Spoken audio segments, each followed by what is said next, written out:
We start the news from the Ashanti region. Military and police service in the region are joining forces to intensify security in many communities. Well, the move is to increase visibility, also reduce crime and ensure public confidence in the security services. Nana Sensu Mensah has more in this report. Police and military jointly took to the principal streets of Kumasi to preach unity and coexistence between the two security agencies. Earlier this year, there have been pockets of misunderstanding between the police and military in the northern region. The exercise was, however, necessary to establish the unity between the two security agencies and to assure the public of maximum security. DCOP Edu Anin is Deputy Regional Commander of the Police Service. As security agents, once in a while we need to meet. We need to meet and interact, have discussions, review our operational strategies. They say we are not enemies, we are one. You know, recently there were some pockets of some misunderstandings at various regions in the country, notably Tamale, and we also took that into consideration to join our military officers here to go out for the general public to know that we are not enemies, we are one. If you saw the team, you realize that the police and the military are mixed up. In a group, we have mixed up. That is an indication that we are one, we are together. There is no division between the two agents. So we wanted the general public, we wanted to tell the general public that whatever happened between the police and the military,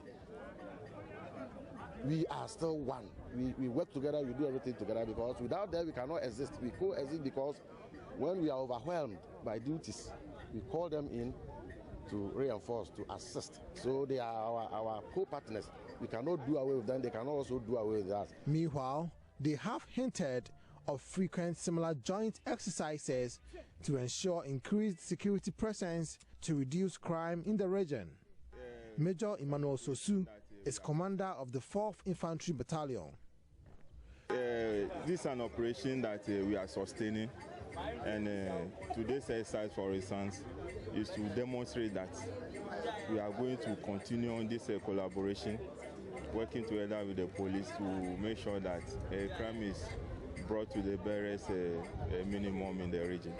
Like we said this is going to be a monthly affair now.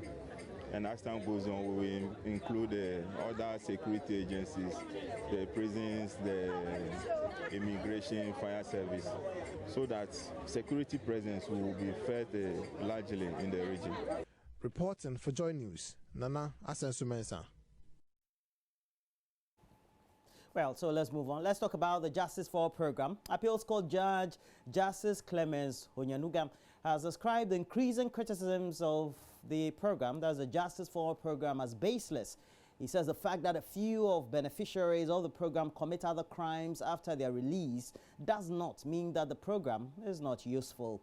Justice Clemens Honyanuga believes the claims have the potential of affecting their work.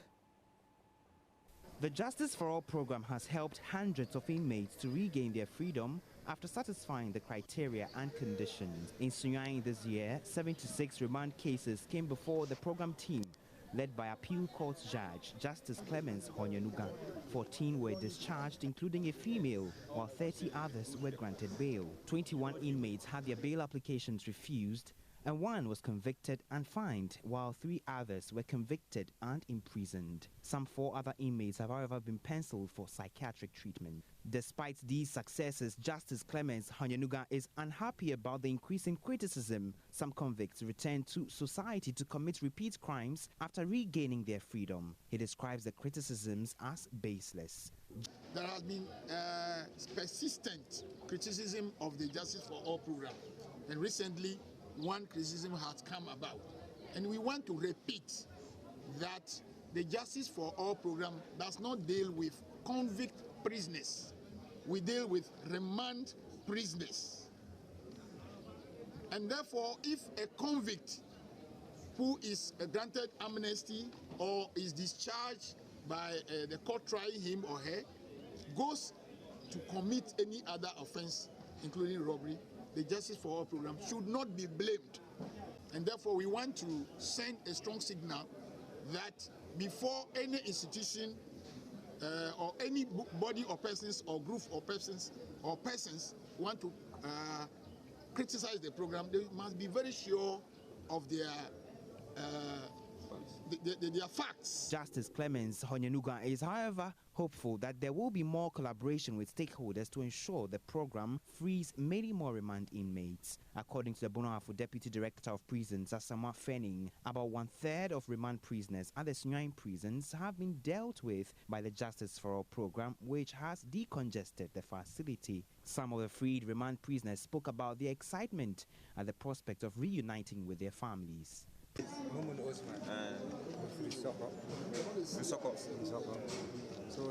I have been in prison for 10 months. I am a herdsman, and I stayed in the bush for 7 months with 26 cattle belonging to my master. At midnight one day, I was tied up by 10 people who took away 13 of the cattle. It resulted in my arrest by the police, and I ended up spending all these months in prison.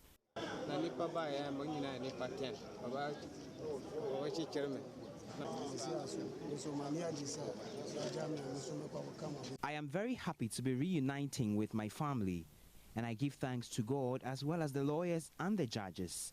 I was an apprentice as a welder, and now that I have my freedom, I would go and continue my trade. Precious Semevos report for JoyNews.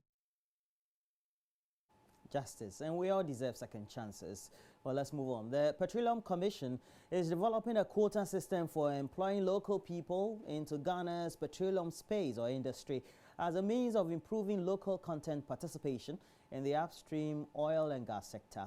Well, the acting chief executive of the Petroleum Commission, Egbert Fable, told JoyNews Kuku Owusu-Pepra on the sidelines of a public forum at Nkrofo.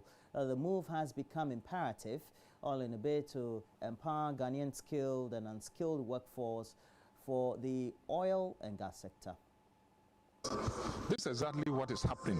Presently at the Commission, we are virtually tying up a proposal for the attention of the IOCs and the service companies about the quota. We are virtually done with a paper on quota systems, which we want to bring to the attention of the IOCs, and work with them to ensure that it is done in a win-win situation. Because we appreciate the fact that the IOCs are also running businesses, and so just as is going to happen. Bottom line always matters. Yeah, the bottom line. So what would this quota be? 5%, 10%, 2%?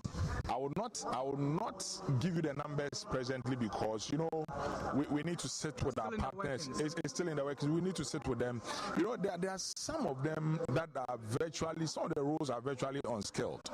On those ones will not compromise. But there are some also that are semi-skilled or extremely skilled.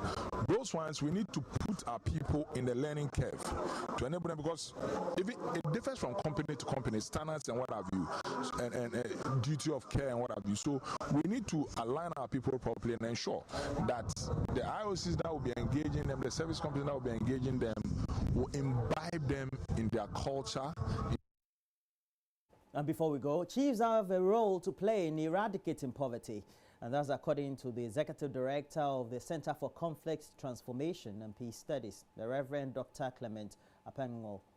Well, Reverend Dr. Clement Apengo says the traditional rulers could achieve this by adhering to responsible and accountable governance. Rafiq Salam reports from WA.